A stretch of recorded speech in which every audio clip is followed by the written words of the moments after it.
এটা হয় না। রাধে বলছে কি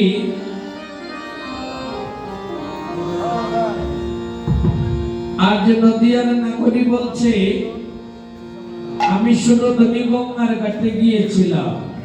এটা কথা শুনো, সারা বছর তো ঘুমিয়েছে।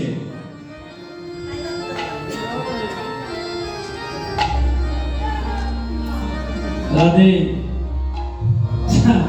সারা বছর তো ঘুমিয়েছেন, আরো ঘুমাবে। তবে একদিন এমন ঘুমাবো জগতের সবাই মিলে রাখবো।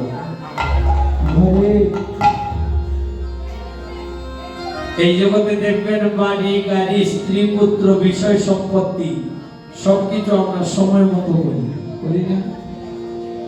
কেবল সাধন ভোজনটাই অসময়ের জন্য রেখে দিই।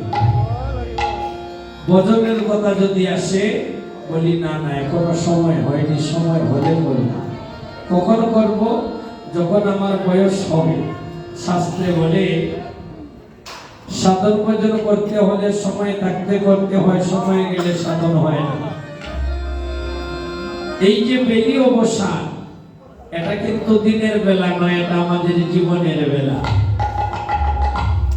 একদিনে রাধারানী আমার ললিতা সখীকে ডেকে ডেকে বলছে, সখী এই বৃন্দাবনে যারা কৃষ্ণ নাম নেয় না, যারা কৃষ্ণ ভালোবাসে না, যারা কৃষ্ণ সেবা দেয় না, আমি অভিশাপ দিলাম দুপুর বেলা যেন তাদের ঘরে আগুন লেগে ঘর পুড়ে যায়। ললিতা সখী বলে, রাধে গো, যারা কৃষ্ণ নাম নেয় না তাদের ঘরে আগুন লাগবে, ঘর পুড়বে, এটা ভালো কথা, পুরুক। কিন্তু দুপুর বেলা বললি কেন? আগুন লাগার কথা, ঘর পুড়লেই হয়। আগুন তো যে কোনো সময় লাগতে পারে, সকালেও লাগতে পারে, বিকালেও লাগতে পারে, রাতেও লাগতে পারে। দুপুর বেলা বললি কেন? তখন আমার রাধারানী বলে, সখী রে, আমি এই জগতের দালান ঘর ছাউনির ঘরের কথা বলছি না, আমি বলছি তাদের দেহঘরের কথা। দিনের যেমন তিনটা কাল আছে, সকাল, মধ্যাহ্নকাল, বিকাল, তদ্রূপ আমাদের জীবনেরও তিনটা কাল আছে। সকাল ছিল শিশুকাল, মধ্যাহ্নকাল হলো আমাদের যৌবন কাল, আর বিকাল হলো বৃদ্ধকাল। এই জগতে কেউ যদি শিশুকালে কৃষ্ণ ভজন করতে পারে তাহলে গোবিন্দের চরণ লাভ করে। শিশুকালে কৃষ্ণ ভজন যদিও না করতে পারে, আমার কথাটা কি জানিস, শিশুকালে কৃষ্ণ ভজন করতে না পারলেও যৌবন কালে অর্থাৎ মধ্যাহ্নকাল, জীবের যৌবন কালে কৃষ্ণ প্রেমের অনল লেগে যেন তাদের অন্তরে কৃষ্ণ ভক্তি, কৃষ্ণ প্রেম জাগ্রত হয়। বৃদ্ধকালে ভজন হয় না। কেন? মানুষ যখন বৃদ্ধ হয়ে যায়, শরীরে রোগ ব্যাধি আসে, ব্যাধি শরীরে না হয় গোবিন্দ ভজন, যথায় ব্যাধি তথায় তাকে বল। একটা কথা বলে না, সময় গেলে সাধন হবে না। 4 বছরের বালক ধ্রুব গোবিন্দের শ্রীবাদ মধ্যে স্থান পেয়েছে। 7 বছরের বালক প্রহ্লাদ গোবিন্দকে দর্শন করেছে। আর আমাকে যদি ভজনের কথা বলে, আমি বলি আমার সময় এখনো হয়নি। স্বপ্নে নবদিনী কালো ভুজঙ্গিনী কুটিল কুমতি ভেদ দেখিয়া গৌরাঙ্গ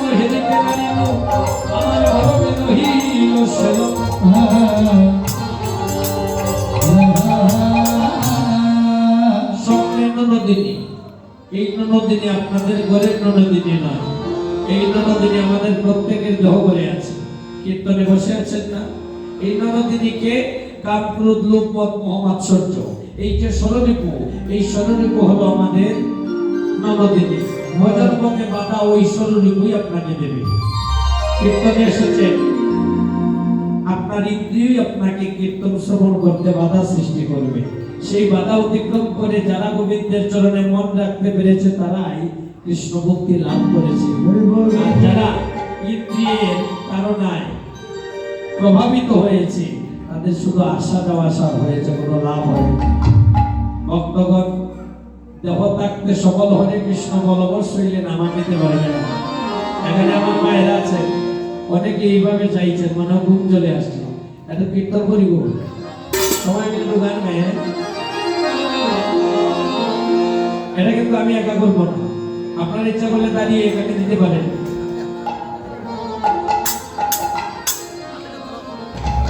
না হলে যেভাবে রাত তো অনেক হয়ে গিয়েছে, ঘুম চলে আসবে, সবাই মিলে একটু কীর্তন করবো। কে কে করবেন হাতটা একটু তুলুন তো দেখি।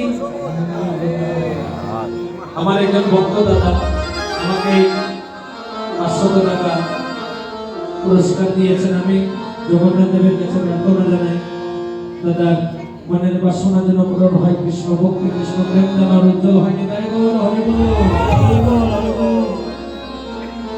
ও দেখো সুরদনী